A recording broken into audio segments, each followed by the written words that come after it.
Dan debat bisa dimulai dari sekarang, nggak usah tunggu jadwal KPU. Ngapain KPU ngurus-ngurus debat orang? KPU itu panitia teknis untuk disiapkan kotak pemilu, bukan mengurusin debat. Jadi bayangkan, kekotoran politik tiba sampai ke ruang pemilihan rektor. Gila. Dan itu ada di beberapa tempat, termasuk di tempat saya mengajar, Universitas Indonesia.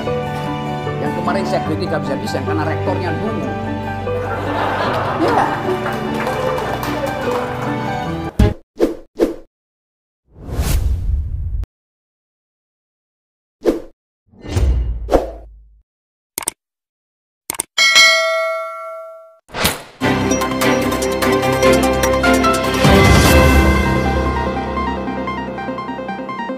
Audio Jungle.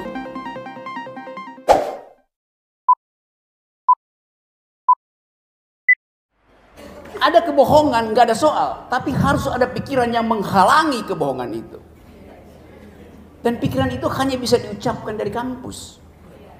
Tapi itu idealnya. Sulawesi Utara ada namanya Universitas Samratulangi. Sudah 2 bulan hasil pemilihan rektor dibatalkan karena money politics, karena intimidasi itu. Itu yang terjadi. Salah satu calon rektornya adik saya namanya Profesor Dr. Grevo Gerung yang belajar tentang ilmu kelautan 15 tahun di Jepang. Dia mau mencalonkan diri, tiba-tiba ada poster besar. Jangan biarkan Grevo Gerung menjadi rektor karena dia adalah adik dari Rocky Gerung.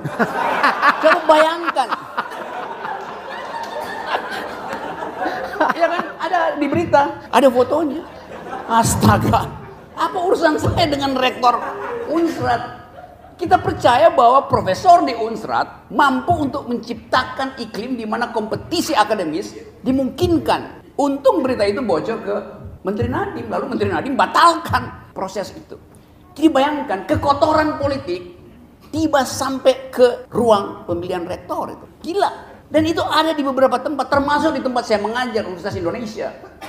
Yang kemarin saya kritik habis-habisan karena rektornya dungu. Ya. Saya nggak ada soal dengan itu.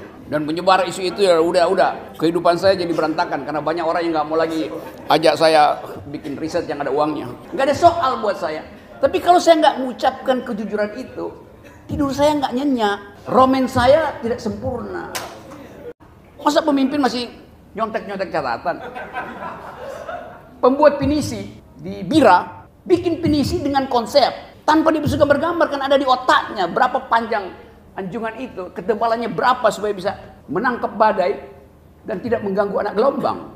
Jadi sekali lagi saya inginkan agar supaya itu dihadirkan, karena pikiran hanya disebut pikiran kalau ada yang mengganggu, dimaksudkan untuk diganggu. Itu namanya dialektika. Kalau Anda punya pikiran dan tidak diganggu, itu artinya Anda sedang berdoa. Nggak ada orang yang mau ganggu doa.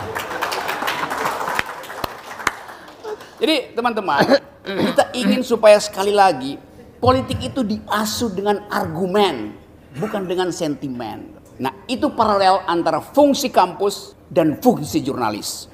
Dan itu menyatu dalam diri Hasyairin Sitepu.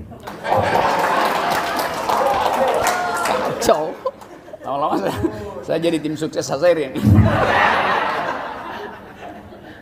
Karena dalam keadaan apapun kita mesti pastikan bahwa setiap kita berhak untuk memimpin negeri ini.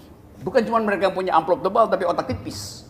Jadi jadikan politik itu sebagai percakapan akademis. Dan dari awal negeri ini didirikan oleh para politisi yang mampu bercakap-cakap secara akademis. Para founding person kita ada orang-orang yang berpikir.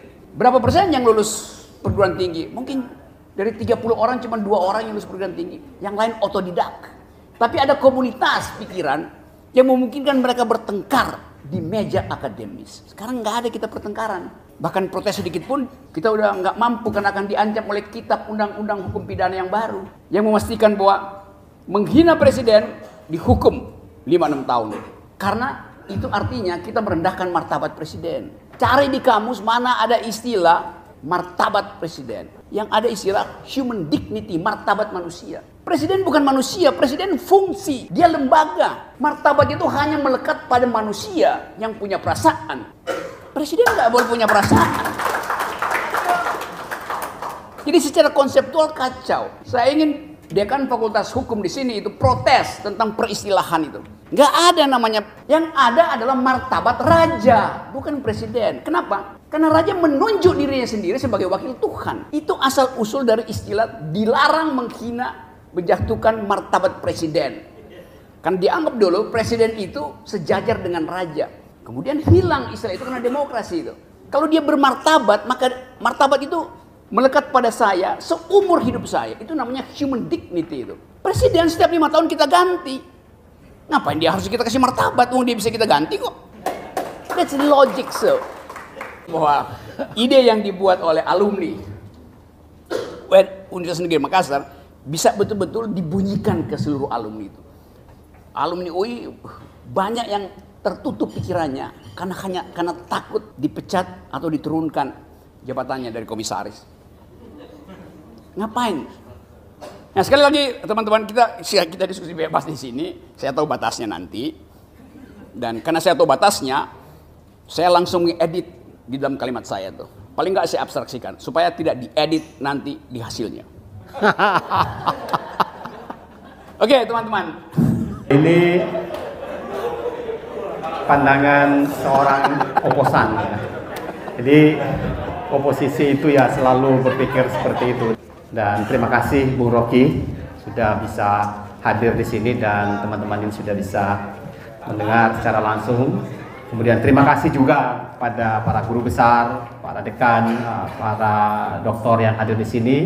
Kemudian juga akademisi dan adik-adik mahasiswa sudah hadir di tempat ini. Sebetulnya kita batasin cuma 100 saja karena banyak sekali yang mau datang, mau ikut di sini karena ruangan kita ini tidak memungkinkan untuk menampung orang lebih banyak. Dari Makassar, dari panggung Perluni ini, selamat malam dan terima kasih. Assalamualaikum warahmatullahi wabarakatuh.